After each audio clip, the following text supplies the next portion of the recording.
श्री चरक संहिता विमान स्थान तीसरा जनपदोध्वंसनीय विमान अध्याय जनपदोध्वंस प्रकरण।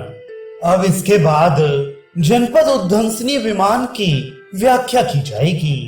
जैसा कि भगवान आत्रेय ने कहा था, विषय प्रवेश पंजाब प्रांत के जनपद मंडल की श्रेष्ठ द्विजाति वर्गों से सुशोभित काम्पिल नामक राजधानी में आषाढ़ के महीने में गंगा नदी के तट पर जंगलों में घूमते हुए शिष्य समुदाय से घिरे हुए भगवान पुनर्वसु आत्रेय ने शिष्य अग्निवेश से कहा, जनपद ध्वंस का पूर्व रूप। हे सौम्य, अस्वाभाविक रूप में रहने वाले नक्षत्र, ग्रहगण, चंद्रमा, सूर्य, वायु, अग्नि और दिशाओं के तथा ऋतु विकार को उत्पन्न करने वाले भाव दिखाई पड़ रहे हैं। इससे बहुत ही शीघ्र भूमि भी ठीक ठीक रस, वीर्य, विपाक प्रभावों को औषधियों में उत्पन्न नहीं करेगी। औषधियों में रस, वीर्य आदि के अभाव होने से रोग का होना भी निश्चित ही है। इसलिए हे सौम्य, विनाश होने के पहले और भूमि के रस रहित होने के पहले एवं औषधियां जब तक रस, वीर्य, विपाक प्रभाव नहीं होती हैं, तब तक औषधियों को उखाड़ लो। हम लोग इन रस, वीर्य, विपाक प्रभाव का प्रयोग उन लोगों के विषय में करेंगे जो हम लोगों से इन औषधियों के द्वारा चिकित्सा कराना चाहेंगे अथवा जिनकी चिकित्सा हम लोग स्वयं करना चाहेंगे। हे सौम्य, औषधियों के उचित प्रकार से उखाड़ लेने पर, उचित रूप से बना लेने पर और उचित रूप से उनके रस, वीर्य, विपाक प्रभाव का विचार कर प्रयोग किए जाने पर जनपदोध्वंस करने वाले रोगों की चिकित्सा में कुछ भी कठिनाई नहीं होगी। जनपदोध्वंस के कारण के विषय में अग्निवेश का प्रश्न।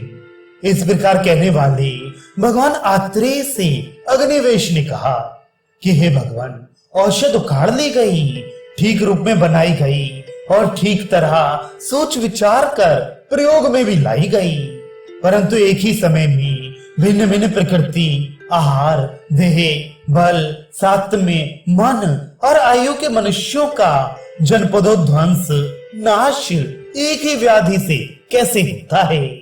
भगवान आत्रेय का उत्तर। भगवान आत्रेय ने अग्निवेश से कहा कि हे अग्निवेश, इस प्रकार प्रकृति आदि भावों के भिन्न होते हुए भी मनुष्यों के जो अन्य भाव सामान्य हैं, उनके विकृत होने से एक ही समय में एक ही समान लक्षण वाले रोग उत्पन्न होकर जनपद को नष्ट कर देते हैं। वे ये भाव जनपद में सामान्य होते हैं, जैसे वायु, जल, देश और काल। विकृत वायु के लक्षण। इस प्रकार के वायु को रोग पैदा करने वाली जानना चाहिए, जैसे ऋतु के विपरीत बहने वाली, अति निश्चल, अत्यंत वेग वाली, अत्यंत कर्कश, अति शीत, अति उष्ण, अत्यंत रुक्ष, अत्यंत अविष्यंधी, अत्यंत भयंकर शब्द करने वाली, आपस में टक्कर खाती हुई, अति कुंडली युक्त अर्थात अधिक बवंडर युक्त, बुरे गंध, वाष्प, बालू, धूल और धूम से दूषित हुई। विकृत जल के लक्षण। जो अत्यंत विकृत गंध, वर्ण, रस, स्पर्श वाला एवं क्लेद युक्त हो, जिसे छोड़कर जलचर और जलचर पक्षी चले गए हों, जो सूख कर जलाशयों में थोड़ा रह गया हो, जो पीने में स्वाद युक्त ना हो, पीने में अप्रिय हो, उसे दूषित अर्थात नष्ट गुणों वाला जल समझना चाहिए। विकृत देश के लक्षण। जिस देश के स्वाभाविक वर्ण, गंध, रस, स्पर्श विकृत हो गए हों, अधिक क्लेद युक्त, सांप, हिंसक जंतु, मच्छर, टिड्डी, मक्खियां, चूहा, उल्लू, गीध, सियार आदि जंतुओं से व्याप्त, तृण और फूस से युक्त उपवन वाले, विस्तृत लता आदि से युक्त, जैसा पहले कभी नहीं हुआ हो, ऐसे गिरे हुए, सूखे हुए और नष्ट हुए शस्य वाले, धूम युक्त वायु वाले, लगातार शब्द करते हुए पक्षियों के समूह और जहां जोर से कुत्ते चिल्लाते हों, अनेक प्रकार के मृग पक्षी घबराकर और दुखित होकर इधर उधर दौड़ते हों, छोड़ दिए हैं और नष्ट हो गए हैं धर्म, सत्य, लज्जा, आचार, स्वभाव और गुण, जिनमें ऐसे जनपद वाले जहाँ के जलाशय क्षुब्ध हों और उसमें बड़ी लहरें उठती हों, जहाँ लगातार आकाश से उल्कापात होता हो, बिजली गिरती हो, भूकंप होता हो और भयंकर शब्द सुनाई पड़ते हों, रूखे ताम्र की तरह अरुण सफेद मेघ जाल से घिरे हुए सूर्य, चंद्रमा और तारा आदि दिखाई पड़ते हों, बार बार निरंतर घबराए हुए भ्रम के साथ डरे हुए की तरह, रोते हुए की तरह, अंधकार से घिरे हुए की तरह, देवादि ग्रह द्वारा आक्रांत देश की तरह, और रुलाई का शब्द जहां अधिक सुनाई पड़ता हो वह देश दूषित है, ऐसा समझना चाहिए। विकृत काल के लक्षण ऋतु के स्वाभाविक लक्षणों से विपरीत लक्षणों वाले और कम लक्षणों वाले काल को अहित जानना चाहिए। जनपदोध्वंस के कारण इस प्रकार इन चारों भावों का दोष युक्त होना जनपद को उध्वंस करने वाला होता है, ऐसा चतुर चिकित्सक कहते हैं। इससे विपरीत अर्थात अपने स्वाभाविक लक्षण वाले ये चार वात, जल, देश और काल हितकारी होते हैं। जनपदोध्वंस की सामान्य चिकित्सा जनपद उध्वंस करने वाले इन भावों के विगुण होने पर भी यदि उचित औषध का प्रयोग किया जाता है तो रोगों से भय नहीं होता। देश आदि का सकारण प्रधानता विकृत हुए देश, काल, वायु और जल, इनमें से जिससे विशेष रूप से प्रधानता है उसे हेतुओं के साथ कहा जाता है। तत्वों को समझने वाला वैद्य स्वभाव से दुष्परिहार्य होने से वायु से जल, जल से देश, देश से काल को अधिक मुख्य समझे। प्रधानता का प्रयोजन विशेषज्ञ वैद्य इन वायु आदि चारों में पूर्वक दोषों की चिकित्सा की सुगमता के लिए लाघव के लक्षण को समझे। जनपदोध्वंस की सामान्य चिकित्सा काल पर्यंत इन चारों के दुष्ट होने पर भी जब मनुष्य की उचित औषधों द्वारा चिकित्सा की जाती है तो वे रोगी नहीं होते हैं।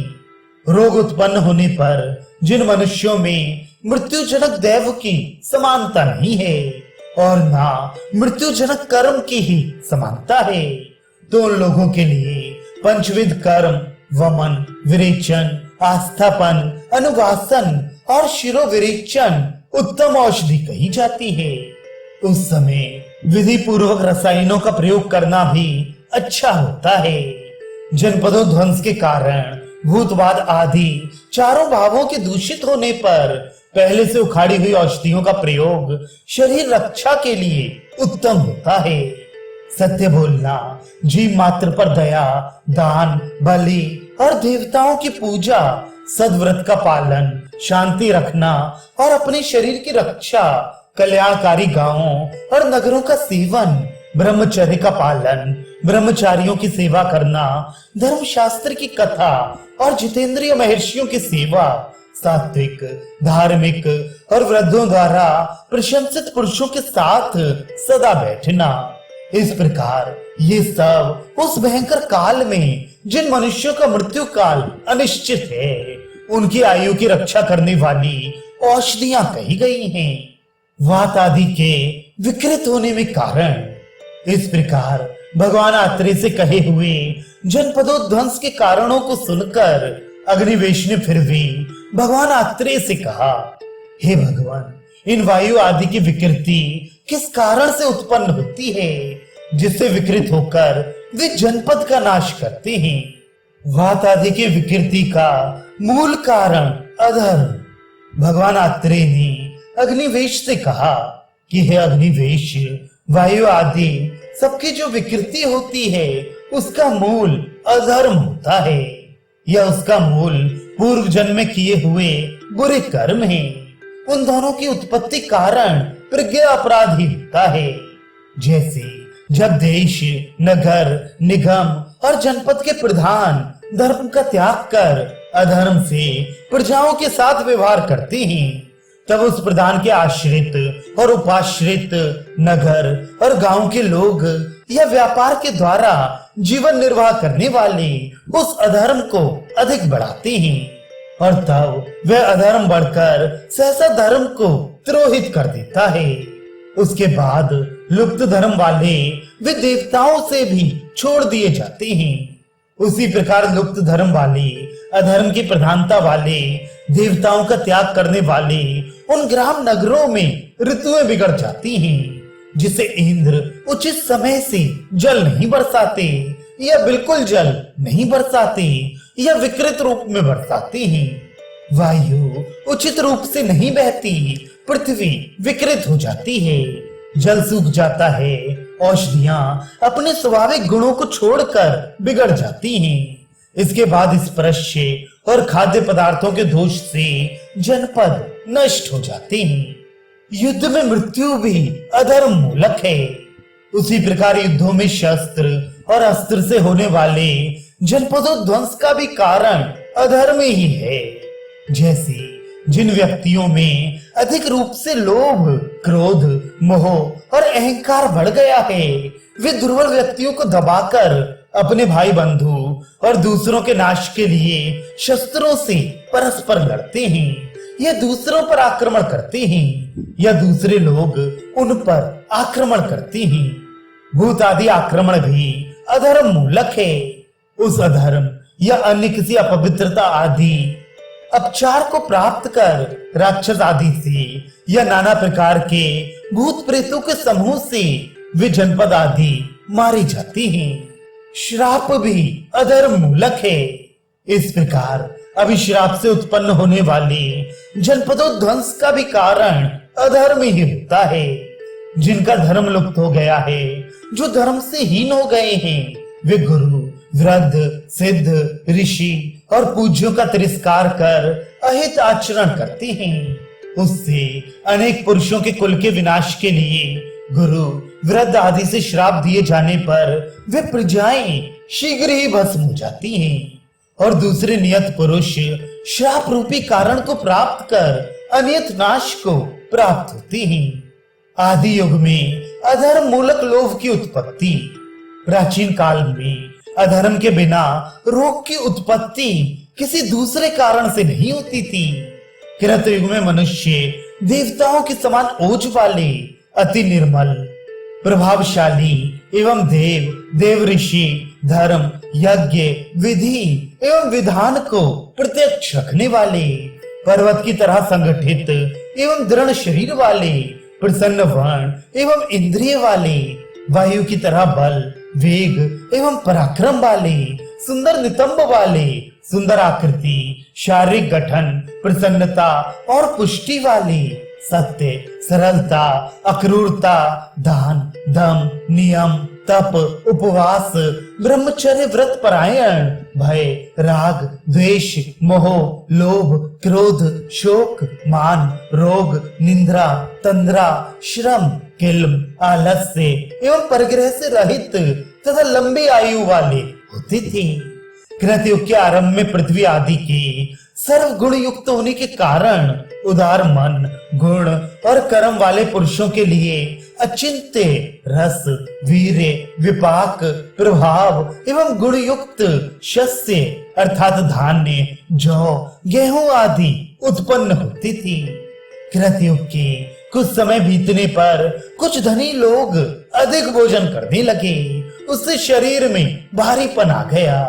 शरीर में भारीपन होने से थकावट आई और थकावट से आलस्य से धन आदि का संचय से परिग्रह अर्थात धन, सामग्री, परिवार आदि का और परिग्रह से लोभ उत्पन्न हुआ। त्रेता आदि युगों में क्रमशः धर्म का ह्रास। इसके बाद त्रेता युग में लोभ से द्रोह से झूठ बोलना, झूठ बोलने से काम, क्रोध, अहंकार, द्वेष, कठोरता, अभिघात अर्थात दूसरे को या अपने शरीर पर चोट पहुंचाना, भय, शारीरिक एवं मानसिक कष्ट, शोक, चिंता और उद्वेग आदि की प्रवृत्ति हुई। उससे त्रेता में धर्म का एक पाद चतुर्थांश लुप्त हो गया। उसके नष्ट होने से कृतयुग की जो आयु थी उतने वर्षों में से चौथाई वर्ष त्रेता की आयु कम हो गई और पृथ्वी आदि पंच महाभूतों के गुणों का चौथाई अंश नष्ट हो गया।